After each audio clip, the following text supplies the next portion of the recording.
The Prentice Allsup Heating and Air Coaches Corner, fueled by Donut Country and McDonald's Murfreesboro on FM 101.9 and AM 1450 Murfreesboro, FM 100.5 Smyrna, and streaming at WGNSSports.com. The Coaches Show is brought to you by Dan France Concrete, a licensed and insured residential and commercial concrete construction contractor serving Middle Tennessee. That's Dan France Concrete. Danny Brewer here. You know, I'm finding a fish in the sea right now because I got Omar Smith, head basketball coach of Smyrna High School, here with me. Coach, how are you? Doing well. How about yourself? Oh, yes, sir. Yes, sir. So, you know, let's talk a little bit about the week that was rivalry week for Smyrna. You had Stewart's Creek at home. You had Laverne at home. I want to talk for a moment about the atmosphere, especially last night. The Laverne game, I mean, lots and lots and lots of people there. It was Legends Night. It was really, really a good night from the standpoint of the atmosphere. Great high school basketball, I mean. Yeah. So, you know, it's one of those things. I tell people, you know, I grew up in Chattanooga, so I grew up going to Brainerd Howard games, and they would have the games at the UTC Arena, and the whole city was there. And so last night reminded me so much of that. And that, you know, I told the guys in the locker room, this is what we play for this. These are the type of games you want to be a part of, and, you know, legends are made in these types of games. So, you know, go make your mark. Absolutely right. You know, and when you think about the game, the roller coaster ride that it was, you know, back and forth, both teams getting dunks, crowd going crazy. I mean, like, it was really very special from that aspect. I know it didn't wind up the way you wanted, but very special from that aspect. Oh yeah, absolutely. And it's one of those things I can't watch film after the games the night of because I'm still, you know, in coach mode, so I have to just go to bed and wake up and watch it the next day. But, you know, that atmosphere is awesome, and you know, having watched the film this morning for a little bit and just looking at how our guys played, like I think they rose to the occasion, and you know, I think they understand what that meant to play in that type of game. I think it's going to help us going forward. Well, I think it has to, because when the crunch time, you know, you had a chance, you had your chances. There's no doubt about that. But when you think about all the things that goes into knowing how to win, is that something that, you know, you want to, you know, instill in your players, is understanding how to win games like that? I think, yes, absolutely. You think about, of course, playing hard is that number one skill that every kid needs to have, and they don't all have it. And then, of course, being coachable and then, you know, implementing a game plan and the scout into the game. So I think last night we got the effort piece down, and I think even the getting the game plan and the scout into the game as well. Now we get that third piece of just being coachable, especially in the heat of the moment. I think some guys struggle with that because you don't want to – it's hard to get chewed out by the coach, and, you know, in front of 1,500 people. You know, it's part of it. But just understanding, you know, okay, I messed up, let me fix it, and going on. So you get that third piece down, and I think they'll take off. Because the effort was there, there's no doubt about that. Because and I know the juices may have been flowing a little bit more because of it being Laverne, and they're undefeated in the region, and they're top dogs right now and all that stuff. But so effort absolutely there.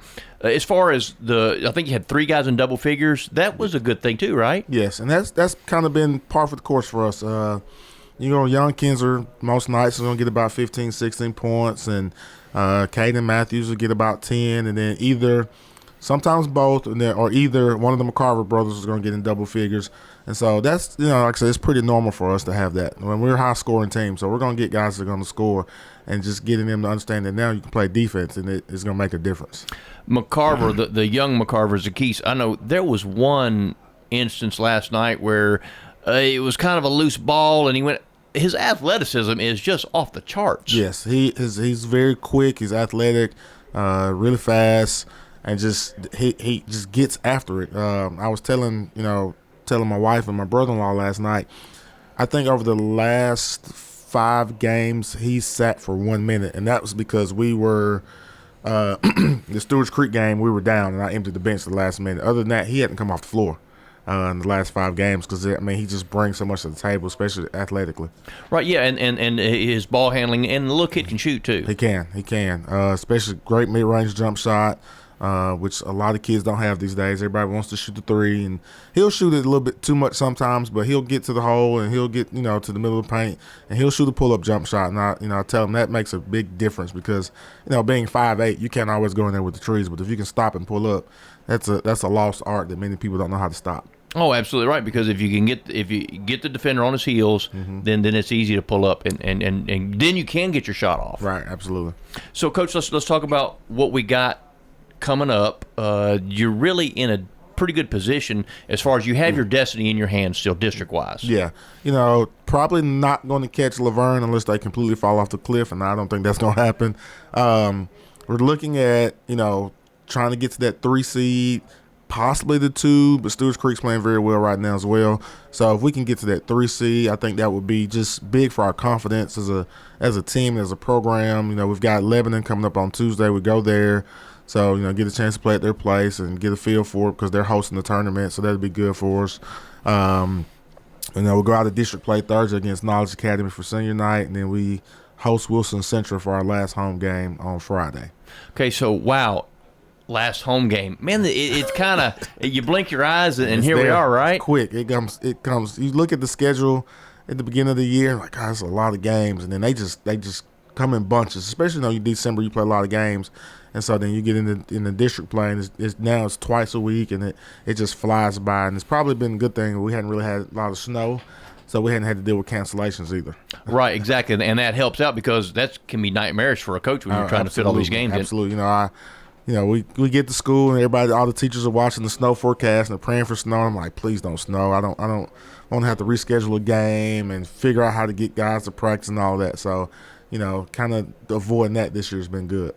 So when we think about what's on the floor, a lot of times for you, it's 3 juniors, I think, a sophomore and a senior. So you've got 4 kids that start. I believe 4 of your starters, kids who should be back next year? Yes. Yeah, we only start 1 senior, and we play 2 other seniors. But other than that, it's juniors and sophomores on the floor most of the time. I think at one point I looked up and we didn't have a single senior on the floor. I think I took Tyreek out for a little bit. We had 5 sophomores and juniors on the floor and just went with it.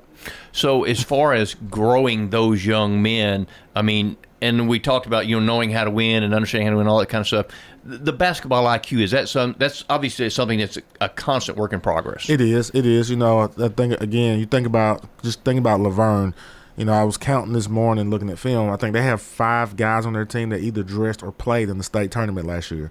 Whereas we got guys who are starting who weren't even touching the floor last year. So. Just getting those guys to figure out what we're doing. Like I said, the basketball IQ piece of it and, how things work and being able to make decisions on the fly with the speed of the game. And we're getting there. Right, and the speed of the game is something, especially when you play a team like Laverne. So when we rewind a little bit about, last night's game and you talk about confidence, it has to be a good builder for knowing, hey, we can play with these guys. We can really play with anybody. Right. And it's one of the things that, I let them have it after the game, but I'll reach out to everybody today and let them understand you're 4 points away from being in second place. And 2 of the teams in your district played in the state tournament last year. So, you're there. You're there. Just kick that door down and let's get in there and join the party with everybody else.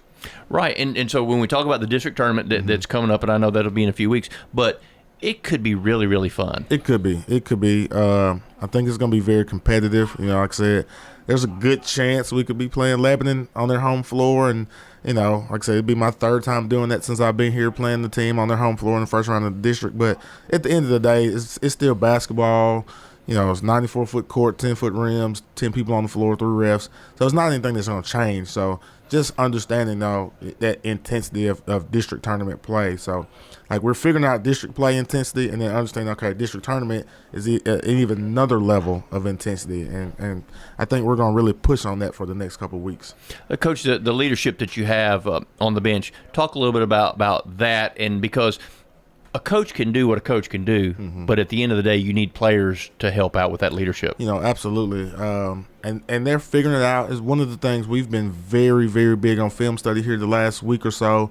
and just getting them to understand, like, this is what is going on. We're showing you what's going to happen, getting a scout into the game. And, like I said before, everybody knows what everybody's doing. It's just getting guys to understand, okay, this is what's about to happen in this instance, and, understanding what the coaches are telling them and putting it into play. So sometimes it's good to have a memory, and sometimes it's good to have a short memory, right? Absolutely. Because you want to know what the guy's doing, but you can't dwell on the things that you didn't necessarily do right. You just got to learn from those mistakes. Next play, my assistant, Coach Nelson, he sent the message to the kids after the game last night. He said, next play. And he sent it the last couple games. Next play, we move on. It's over with. It's done. We can't cry about it. Just get ready for the next one. Well, you learn from you have to learn. Yeah, you learn from it and move on, because and that's life. Yeah, and every day is a new day, and like I said, you can't dwell on it and whine and cry about it. It's not going to change. So let's get ready for the next one. There you go. Well, that's Omar Smith. He's got them rolling down there in Bulldog Country. Destiny's in their own hands. Mm-hmm. So, Coach, we appreciate your time. We certainly wish you the best of luck. The Coaches Show is brought to you by Rick's Barbecue, serving up the best smoked barbecue, ribs, and many local favorites on Warrior Drive. Locally operated by Anne Marie Brents and the Lanning family. You in a hurry for dinner? Well, we've made it even easier